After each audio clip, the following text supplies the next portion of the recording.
bertangan dingin dan dapat membawa DKI daerah khusus Jakarta menjadi semakin baik ke depan.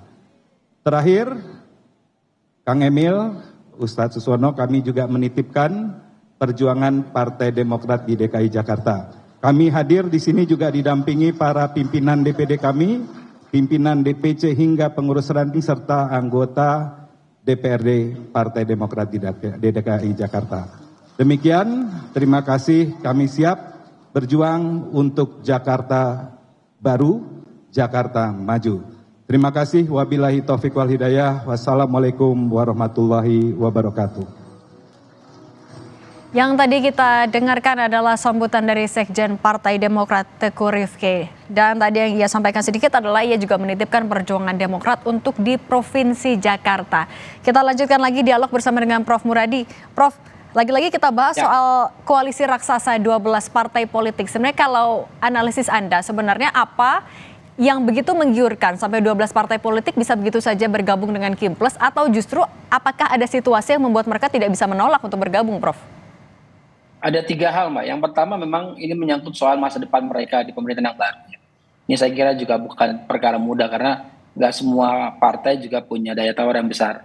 Nah, yang kedua ini menyangkut soal garansi. Jadi kan memang dalam politik itu kan memang ada seperti berjudi ya. Jadi memang sering kerap kali misalnya apa yang bisa diberikan itu yang kemudian mereka berikan untuk masa depan mereka di pemerintahan selanjutnya. Ini juga salah satu yang saya kira perlu dilihat secara komprehensif. Kenapa? Karena uniknya karena Gerindra belum kelihatan ini ya kemudian dominasi untuk manage Kimples ini kan. Sebelumnya Pak Dasko kan juga melakukan upaya tersebut, tapi justru kemudian yang hari ini yang saya lihat memang lebih banyak teman-teman di Partai Golkar ya. Nah, itu yang kedua. Nah, yang ketiga ini saya kira juga menjadi isu bersama di media sosial dan media mainstream ya, berkaitan soal misalnya sandera politik.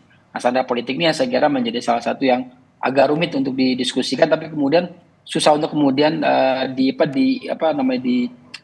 ada hal yang kelihatan, jadi berasa tapi tidak kelihatan. Ini yang saya kira perlu dilihat secara komprehensif oleh publik. Kenapa? Karena itu ini agak unik karena seperti kerbau dicucuk hidungnya, mereka kemudian ikut saja. Itu yang saya kira menjadi poin ketiga ini yang kemudian membuat mereka pada akhirnya tidak punya pilihan lain selain ikut dalam gerbong yang besar ini, Mbak Cindy. Oke, Prof. Muradi, tapi kan untuk Pak Suswono sendiri, PKS kan baru bergabung bisa dibilang di akhir-akhir Kimples nih sebelum deklarasi, tapi kemudian dapat kursi Cawagup. Kalau penerimaannya di Kimples sendiri, dinamikanya gimana sih, Prof?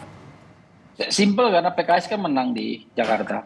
Yang kedua juga memang ini juga menurut saya penghormatan ya ke PKS sendiri karena mereka punya kursi yang cukup besar di pemerintah. Karena begini, kalau nanti misalnya katakanlah kita berandai misalnya RK dengan Kaisang, itu kan akan ada satu dinamika yang tidak bisa terkondisikan ketika ada di DPRD provinsi. Ini yang saya kira juga perlu kemudian dipertimbangkan betul. Nah, artinya penghormatan terhadap PKS karena mereka menang. Yang kedua juga dinamika yang terbangun ini nyaman. Kenapa? Karena targetnya bukan di Jakarta, Mbak Cindy.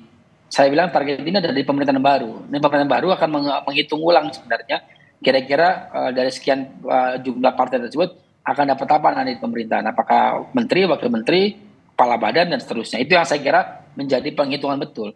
Di luar dari itu memang pasca Oktober ini kan juga jeratan saya nyebutnya sebagai sandera politik tadi ya, itu kemudian tidak begitu kuat pasca 20 Oktober. Artinya apa? Artinya mereka bisa kemudian memberikan investasi politik untuk di awal sampai kemudian pada akhirnya mereka mendapatkan apa yang menjadi bagian penting dalam koalisi pemerintahan yang akan datang, begitu Mbak Cindy. Oke.